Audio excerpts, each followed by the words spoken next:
ऐश्वर्या, सारंगला सोडण्यासाठी मी सावलीला एक ऑफर दिली आहे. काय वाटतं तुला? ऐकेल ती माझं? नाही, तू अजून तिला नीट ओळखत नाहीस. ती खूप ओव्हर स्मार्ट आहे. इतक्या इझिली सारंगला सोडणार नाही. आणि आता तर काय, ते पारू आणि आदित्य पण तिच्या मदतीला आहेत. बहुतेक एकटी असती तर तिने हा डिसिजन लगेच घेतला असता, पण आता आय डाऊट. इथे मी एकटी पडत चालले आहे. माझी सगळ्यात विश्वासाची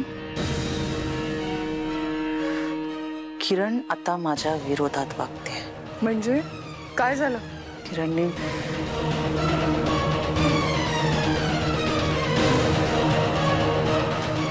एनिवे, ही केस जशी जशी पुढे जाईल ना, तसं हळूहळू सावलीच्या लक्षात येईल की सारंग ह्या सगळ्या प्रकरणातून सुटणं एवढं सोपं नाहीये. तेव्हा ती माझ्याकडे येईल. हळूहळू ना तिच्यावरच्या अडचणी वाढवायच्या. ती सगळीकडून कचाट्यात सापडली पाहिजे. मग ती गुडघ्यावर येईल. खरंय, सगळे दरवाजे बंद झाले तरच ती तुझ्या दारात येईल. परफेक्ट. आणि माझ्याकडे एक हुकमाचा एक्का आहे. तो जर माझ्या ताब्यात आला ना, तर सावली सारंगच्या जीवाची भीक मागायला येईल माझ्याकडे.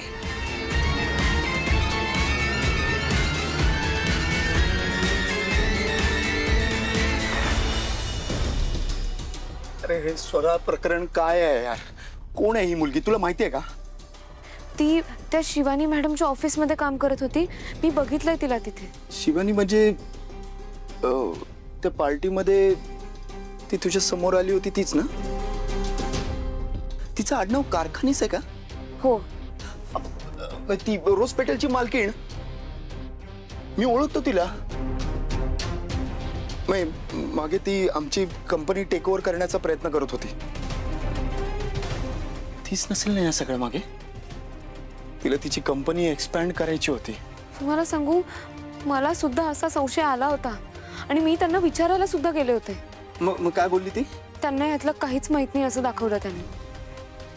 नाही, नक्कीच काहीतरी प्रॉब्लेम आहे. म्हणजे कुठेतरी पाणी मुरतंय. म्हणजे ती स्वरा त्या शिवानीच्या ऑफिसमध्ये काम करणं, स्वराच्या हातातच तो डिफेक्टिव्ह बॉक्स लागणं, तिने ते सावली क्रीम वापरून तो व्हिडिओ बनवणं आणि सारंगला तिच्याकडे यायला भाग पाडणं, आणि सारंग तिथे पोचायच्या आत तिचा खून होणं. हा सगळा घटनाक्रम असा कोणीतरी घडवून आणल्यासारखा वाटतोय.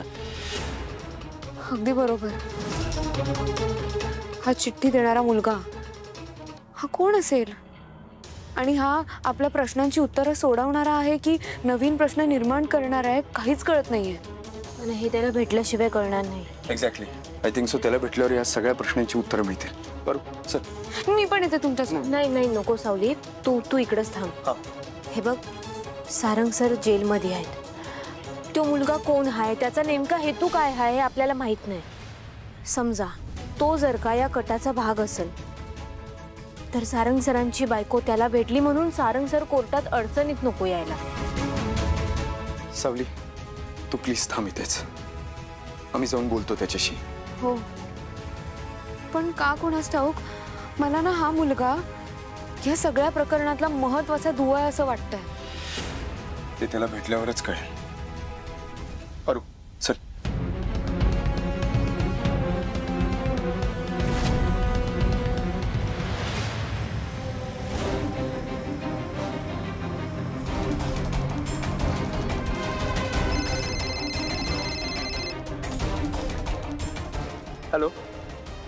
हॅलो, तुम्ही बरोबर ॲड्रेसवर आलात. सरळ येऊन पुढच्या गल्लीमध्ये या. तुम्हाला आम्ही. काय झालं? हा तोच आहे, समोर बोलवलं. चल.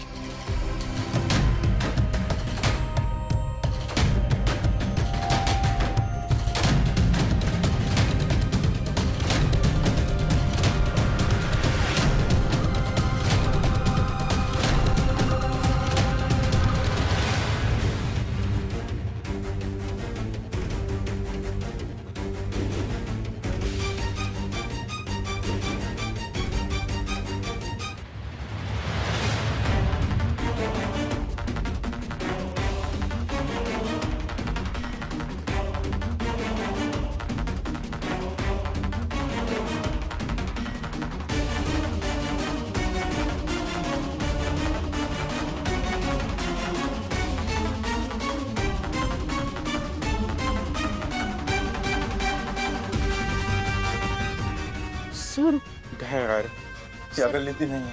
तुम्ही एक काम करा ना, त्या मुलाला फोन करा.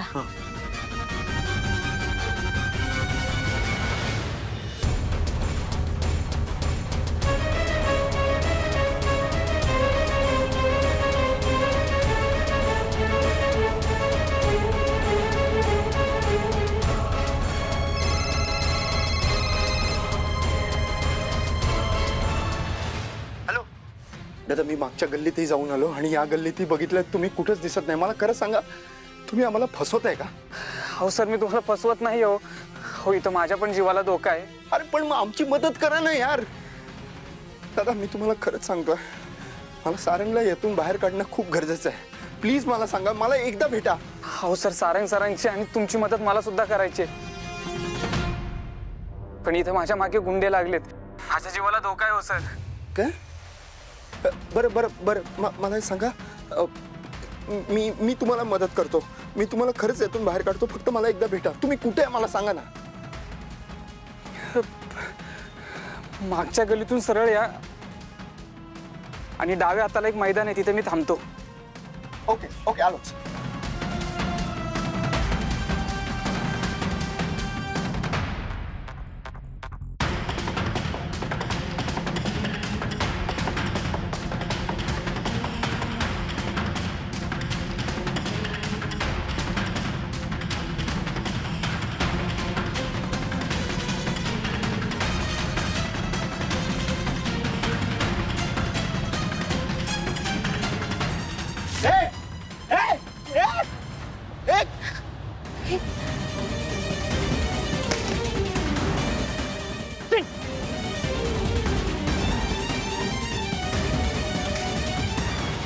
हो हो, मी येणार आहे पूजेला तुमच्याकडे. हो ना.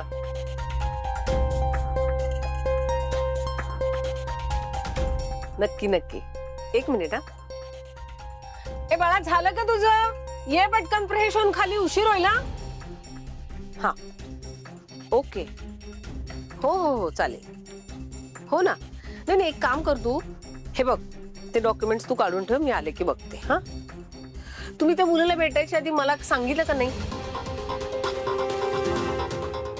मॅडम, ते आम्हाला वाटलं की आम्ही त्या मुलाला भेटून त्याच्याकडनं पुरावा घेऊन तुमच्याकडे येऊ. तोच तर नाहीये आपल्याकडे. पुरावाच नाहीये सारंग निर्दोष हे सांगणारा. उद्या कोर्टात मी काय सादर करू?